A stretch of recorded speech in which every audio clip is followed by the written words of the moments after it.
Well, good morning, and welcome to Unity Church of Overland Park. We're so glad you chose to join us today on this very special Sunday. And before we get too far into opening our service in prayer, I'd like to welcome some folks back. This time last Sunday, they were in the midst of getting ready to travel back. I think it was finally Monday when we had everyone back. But our Touching Hearts team to Haiti has returned from their trip, and I'd actually just like to invite you to join us up here on the platform this morning.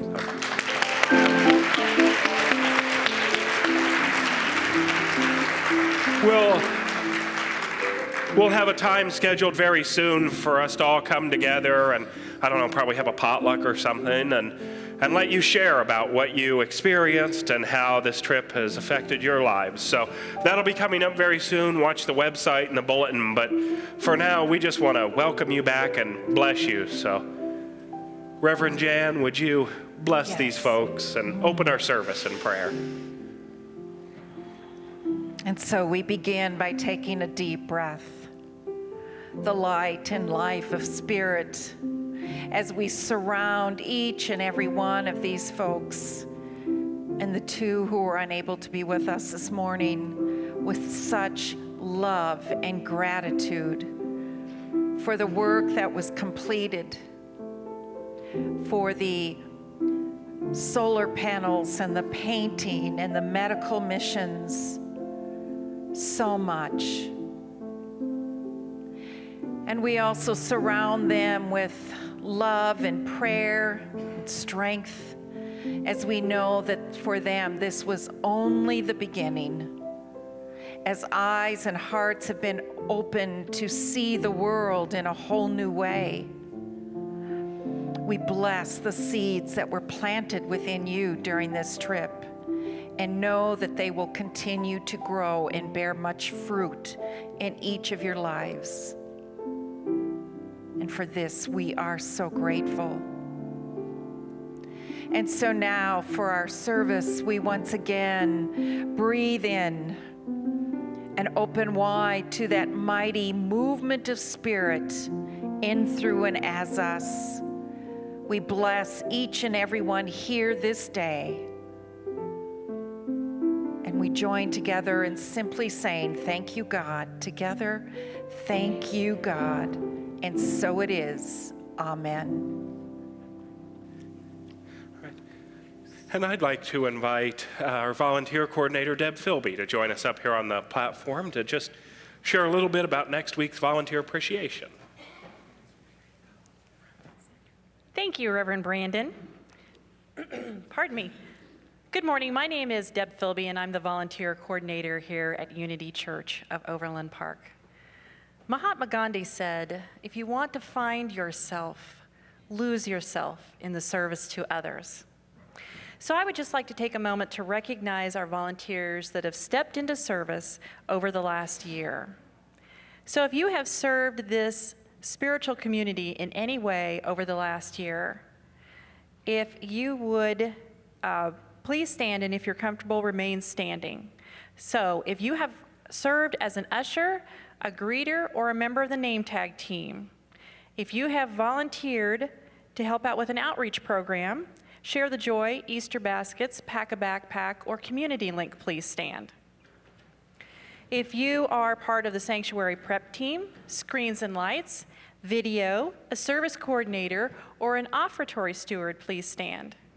If you are on the board of directors, a prayer chaplain, a song leader, a member of First Voice, hospitality, a dirt angel, or you lead Sunday morning meditations, please stand. If you have volunteered as a Fall Faith facilitator, helped out with our gala, volunteered in the bookstore, with childcare, teaching a class on Sunday or throughout the week, and if you recently traveled to Haiti or helped volunteer with Taste of Haiti mission in any way, please stand. And finally, if you have volunteered to lead one of our affinity groups, such as the men's group, the women's group, or the green team, please stand.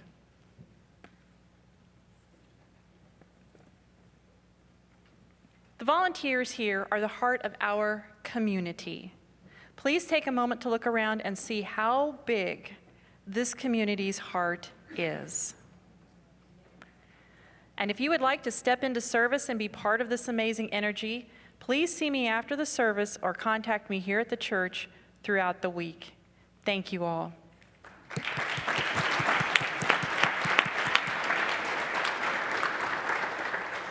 Next Sunday, April 17th, we will be honoring you beginning at 1 p.m. when Tai Chi and Qigong master Bill Douglas will be demonstrating the art of Qigong. Qigong is energy work, which can be practiced sitting or standing. For this activity, we will be seated in a circle, and it's suitable for all fitness levels. Following the Qigong demonstration, an Asian-inspired lunch will be catered by Chef Sophia Chatfield with the Brookridge Country Club. There is additional information in the center of your bulletin on volunteer appreciation. If you have not already RSVP'd, please see me after the service, respond at events@ucop.org, or call me here at the church. The deadline is tomorrow, Monday, April 11th. Thank you.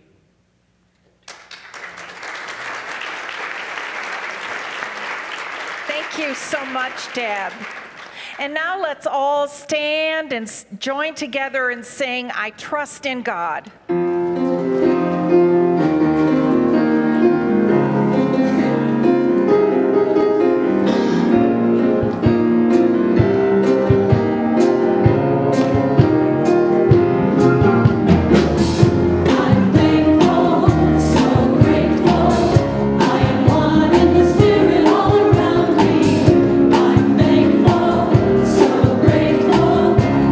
trust in God.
Okay. Let's just breathe into this moment. Life happens. In fact, this is the theme of what I was going to be meditating about today. It's amazing how it shows up. In the midst of life, sometimes it takes a different turn and we don't know just what the right way to go is or what the right decision. What is it that's gnawing at you right now? Is there a question, a yearning, some deep thing that you're trying to figure out? Those curves in life. And let us start our time today in the silence, and so that we can get clear on something that we have been questioning in the silence.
As we go through life,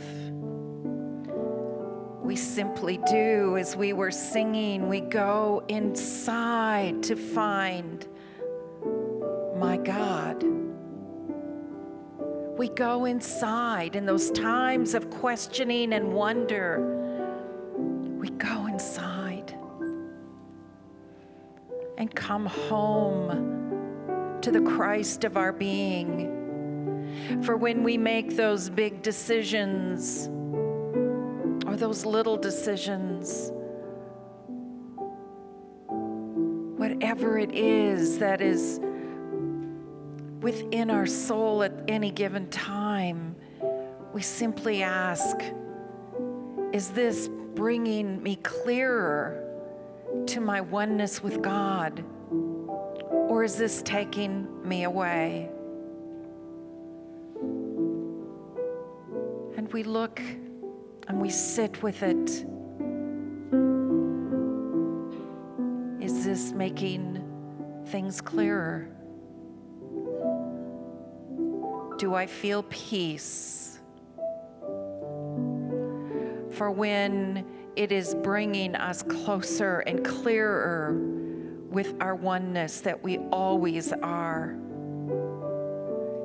it's not that God is doing anything different. It's that we are willing to step out of the way and see that which is God and has been God all along.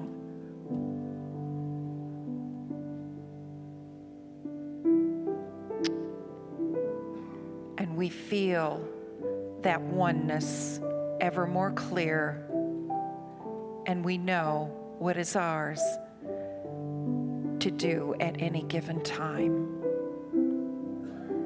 And so for this, we are so grateful. For our wonderful band, we are so grateful. For each and every one in the spiritual community, we are grateful. And so we move forward now from a place of peace, gratitude, and love. And so it is, and so we let it be. Amen.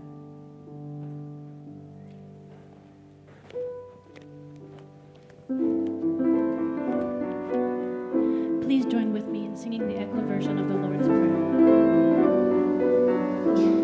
Our Father, who art in heaven, hallowed be thy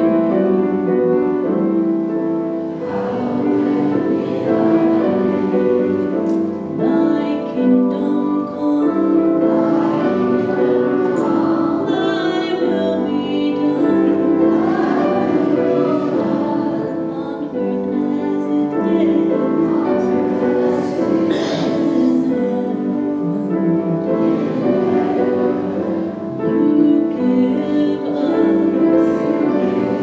give us all that we need, and forgive us all our debts, as we forgive those who harm us. And let us not stray from you. For thine is the kingdom and the power and the glory, forever and ever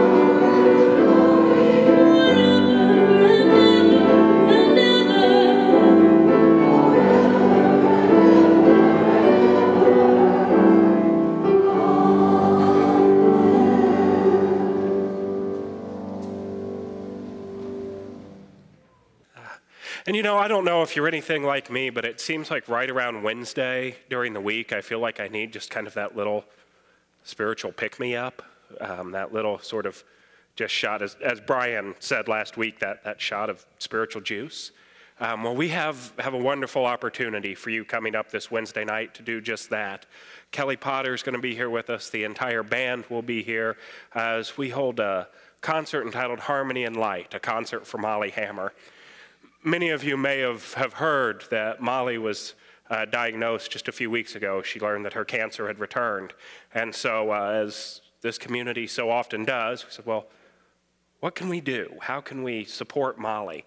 And Fred reached out to those folks that he knows, and this Wednesday night, April 13th at 7 o'clock, right here in the sanctuary, we'll have the entire band will be here. I brought this up because I didn't want to leave anybody off. Kelly will, of course, be here. Joel Morrison, Terry Swope, the Sharp Sisters, Bukeka Blakemore, and Kelly Hunt will all be here for a wonderful concert. All of the proceeds from that concert are going to go to Molly's medical care. And I just learned this morning that the leaders of our nutrition kitchen, Chef Gary Hild and Gary Spalding, have volunteered. They're going to make cinnamon rolls. And if you've never had something that these two gentlemen have worked on, you want one of these cinnamon rolls. Those will be available at a reception following the concert. And again, all of the proceeds will go to Molly's medical costs. If you can't make it to the concert, there's a space on the giving kiosk for you to donate and also on our website.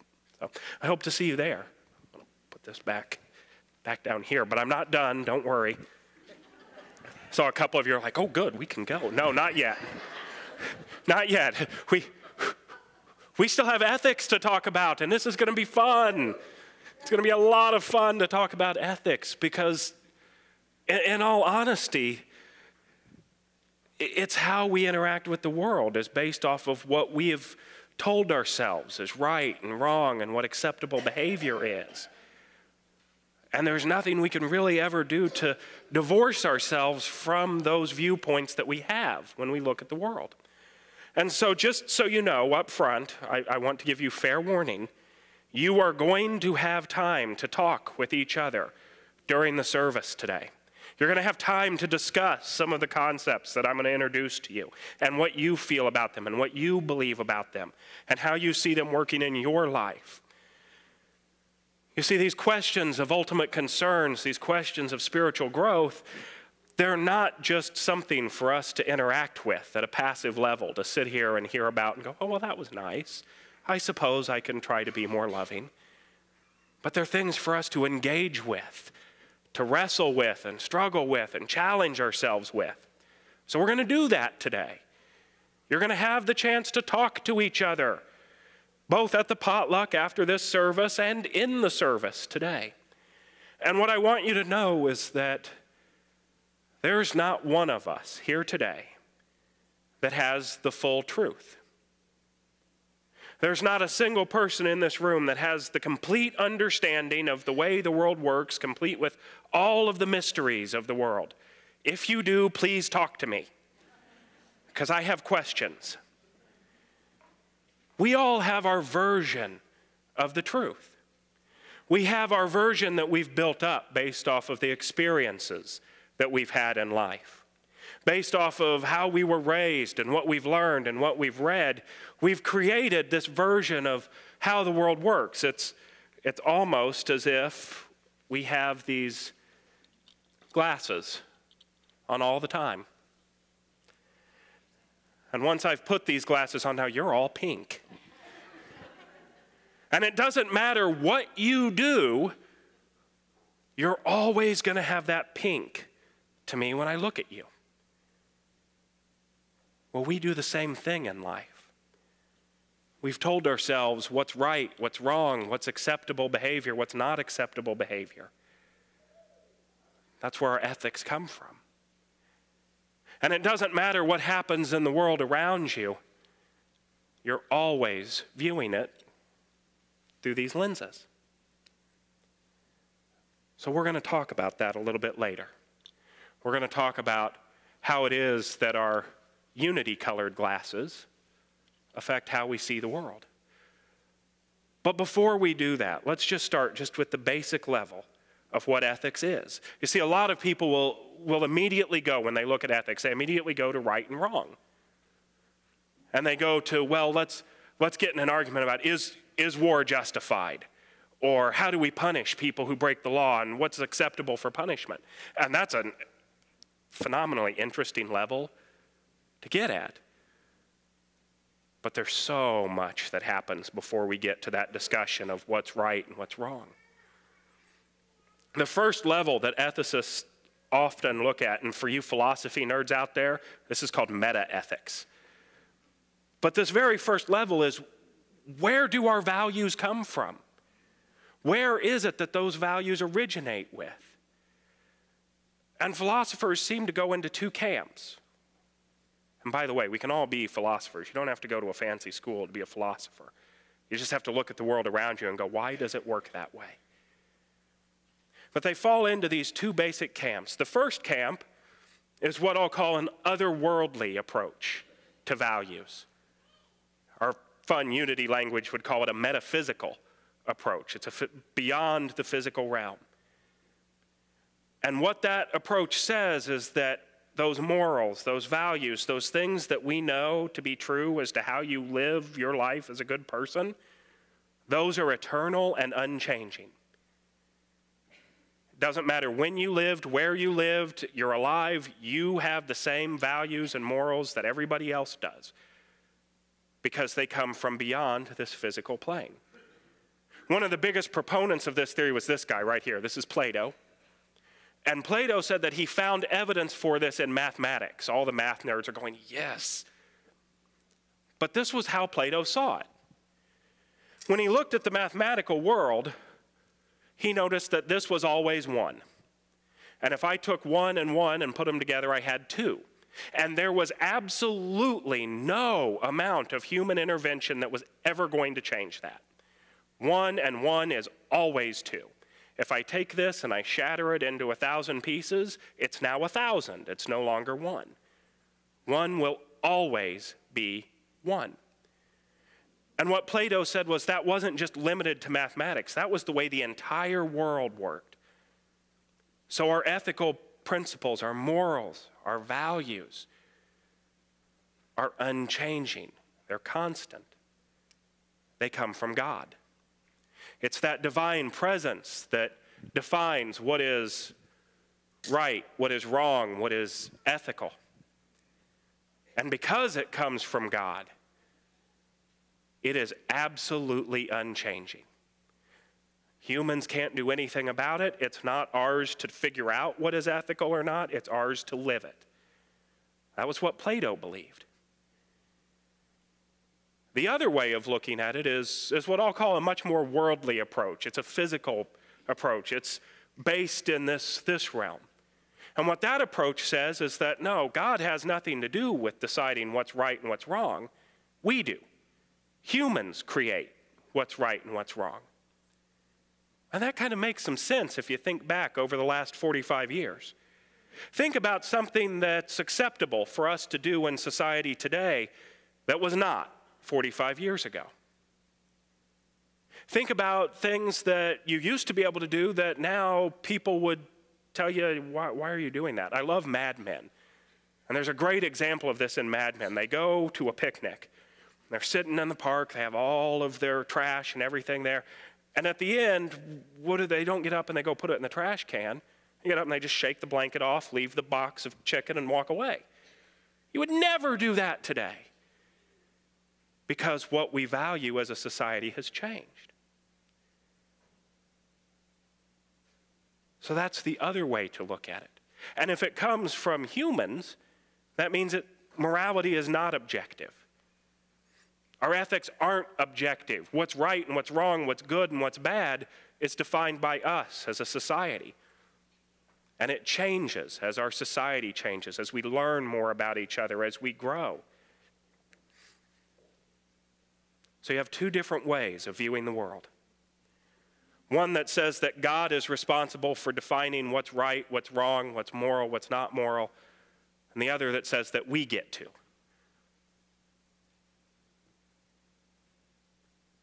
So where do our values come from? Do they come from God or do they come from us? I'm going to let you talk about it. So here's what we're going to do. We're going to count off by fives. And I'm going to have the ones go over here and the two. A few of you believed me. There were a couple of you that were like, oh, God, I can never remember that, and it's going to take forever. No. Just where you're sitting, with the people that you're sitting around, just talk with each other. Discuss this idea. Where do you believe your values come from? At this point in your life, with everything you've learned, is there such a thing as universal truth, universal right, universal wrong?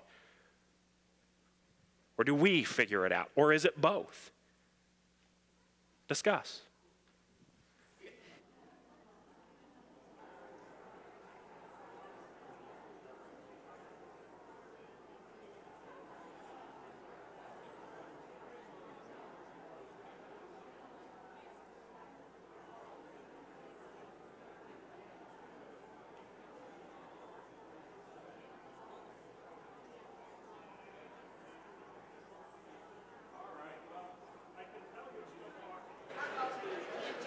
Oh, we'll get there. There we are. So I can still tell some of you are still talking, and that's great. That's right. The biggest fear I had when I put in here, I'm going to let you discuss, was that I'd say, okay, now discuss, and then there'd just be crickets. So, and of course, there'll be more opportunities to go downstairs after our service today to join with the potluck. At each table, there's going to be a facilitator there at the table, and there's more questions like this that we can get into. We have one more coming up later, but I want to move us along because I'm watching the clock, and I know the potluck's down there, and we want to get down to the potluck. So that's the first thing that we look at. And you can see this. You see this in the world around you. How many of you have ever encountered somebody who was absolutely adamant that morality came from God and was unchanging? Yeah. So now that you know that's where their morality comes from, you're able to see them in a different light because you understand where they're coming from when they're talking to you. These are universal principles, and there's passion behind it. They've just got a different color of glasses on maybe than you do, or maybe you've got the same color glasses on. I don't know. That's the beauty of this. There's no right way to do it. Unless you're some of them from the first service that came up and said, my way was the right way. And I don't care what the others said. So that's the first question that we answer is, where does this idea of right and wrong originate with? But then the next question that ethicists start looking at is, okay, so knowing where our sense of right and wrong comes from, what standard do we set to determine if we're living life ethically? Is there a litmus test for, okay, if I do this, I'm living an ethical life? And the most common one that I think we're all familiar with is the golden rule. We all know the golden rule, do unto others as we would have others do unto you. That's an ethical standard to live your life by. When you're faced with a decision and you don't know which way to go, and if I go this way, well, maybe there'll be some people that are hurt by it, but there's these benefits, and if I go this way, well, it's not as beneficial to me, but nobody gets hurt. We can ask ourselves, how would I feel if somebody did that to me? Would I like it if somebody did that to me? And if the answer is yes, well, we can proceed accordingly. If it's no, we can proceed that way. But we can decide how we want to live based off of answering that question. So that's the next question that ethicists try to figure out. And it's interesting because really, there's one that we're all familiar with. The most common answer for how we decide right and wrong is rules. There's rules that society has that we live by. And if you learn those rules and live by those rules, you're living an ethical life. So that's one way to look at it, is what rules do we follow? Now, where those rules come from, well, that depends on your answer to the first question. They either came from God or they came from us, or both. But we live ethically by learning what the rules are and then playing along and following the rules no matter what. That's the first way to look at it. This guy thought something different. Plato believed and Socrates believed that rules weren't necessarily the most important thing for us to live an ethical life. That following the rules was good. Please don't go out and start breaking the law and go, well, Reverend Brandon said. But their belief was that virtue was more important than rules as far as living ethically. That if we lived into various virtues in our lives, that we would naturally develop the rules that led us to know what right and wrong was. And that makes a certain amount of sense. I mean, if you make benevolence one of your core virtues in your life, you're going to live a benevolent life. You're naturally not going to steal from others. You're naturally not going to want to physically harm others because the very nature of being benevolent means you're being kind to those around you. We have virtues here at this community that we live into. We live by the virtues of being spirit-led, by being abundance, joy, inclusiveness, and love. Those are the values and the virtues that we at Unity Church of Overland Park try to live into in our daily life. Our staff lives into them. Now, we don't always do it.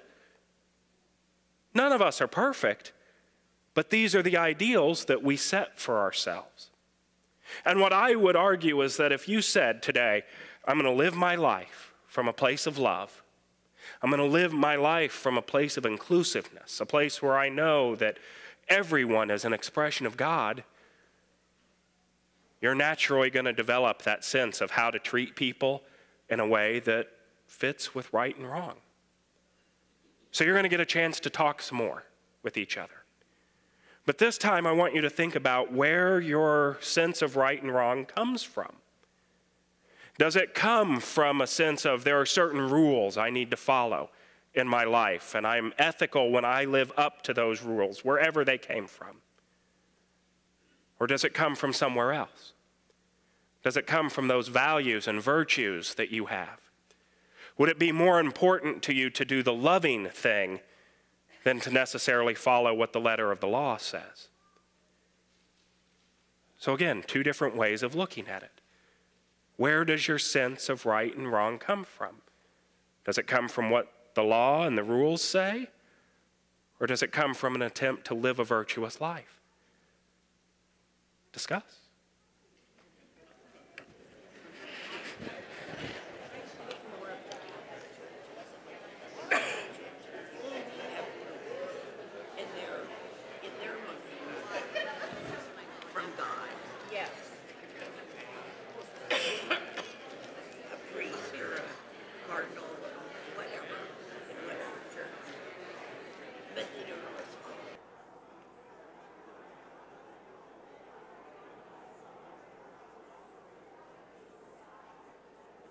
Well, there's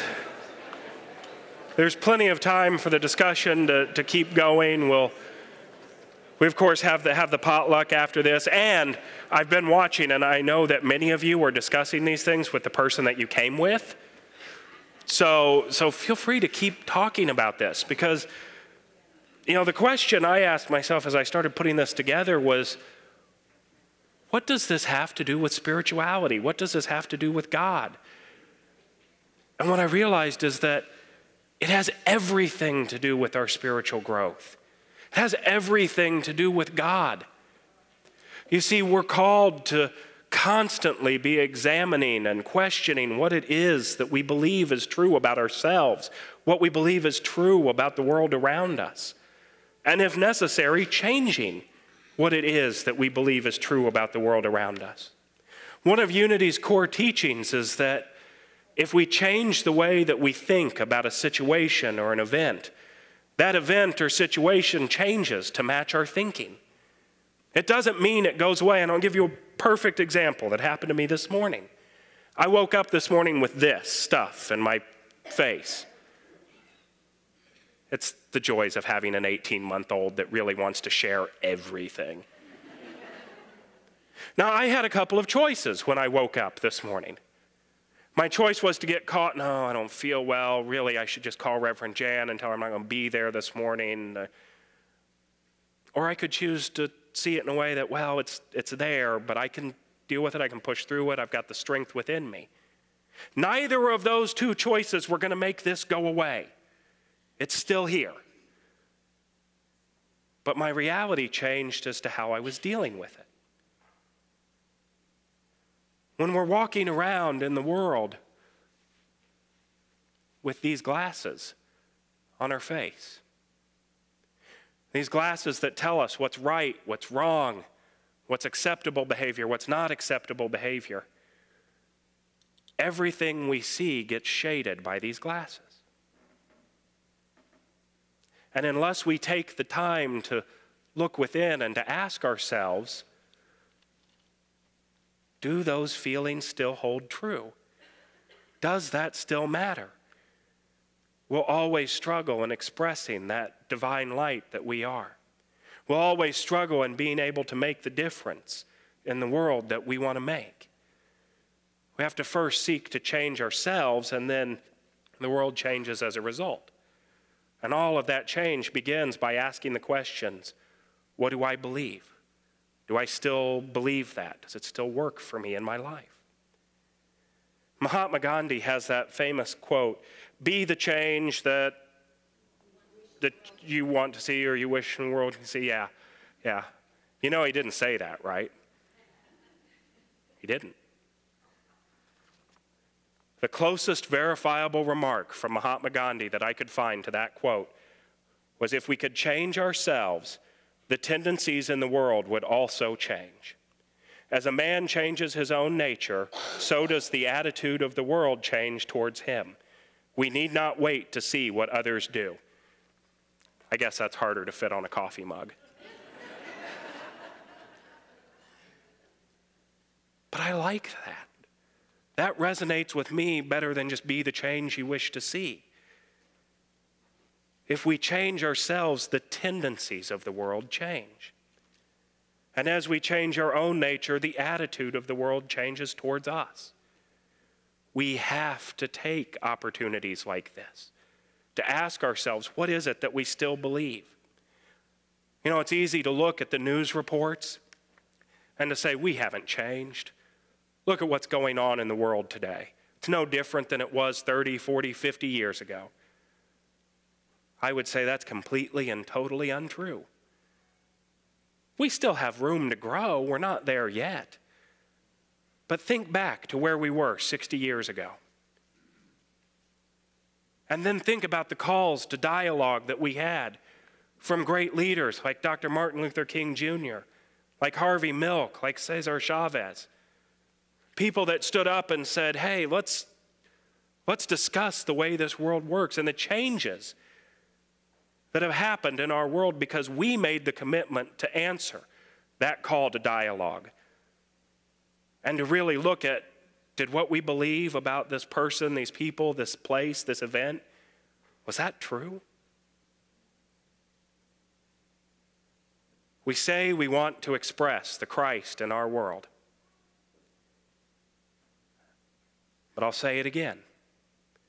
There's not one of us here today that has the whole truth of how to do that.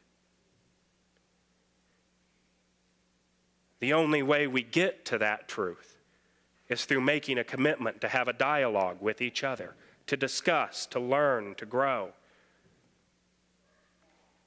Come on in, guys, you're fine.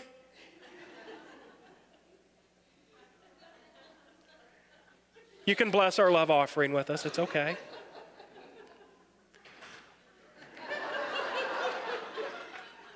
They're excited for the potluck too.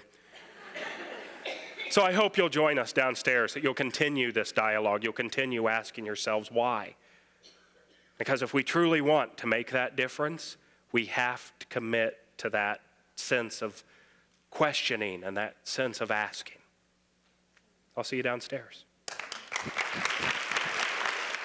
1, 2.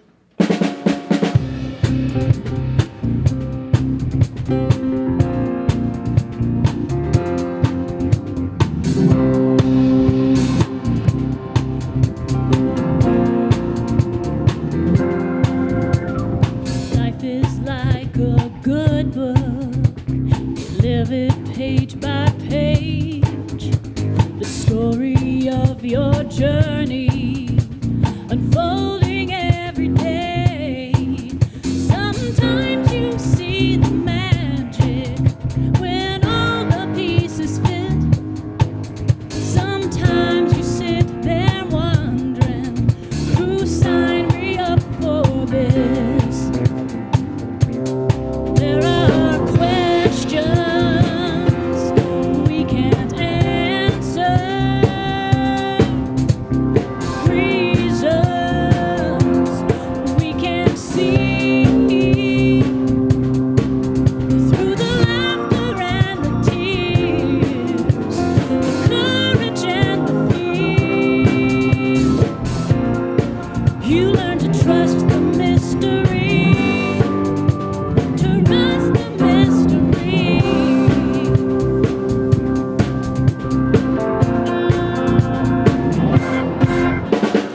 When you least expect it, pride will take a stand. We give God a good laugh when we announce our plans. When things don't go our way, we say there must be some mistake. We said our prayers, we did our best. So what's it gonna take? There are questions we can't answer, reasons we can't see.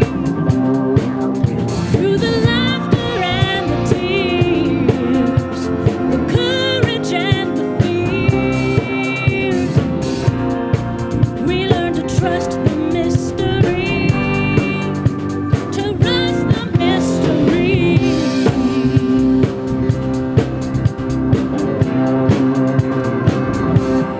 Life will be what it will be.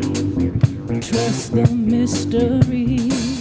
Set your mind and your spirit free. Trust the mystery.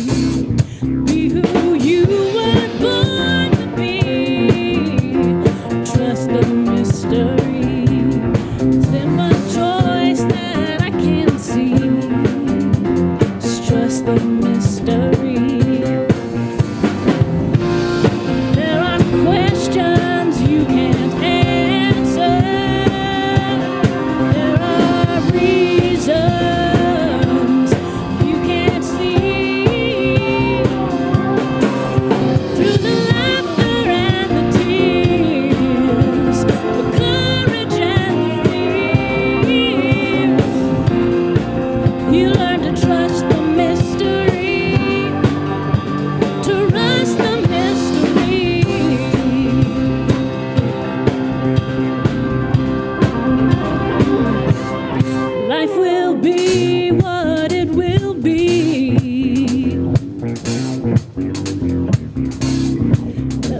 choice that I can see.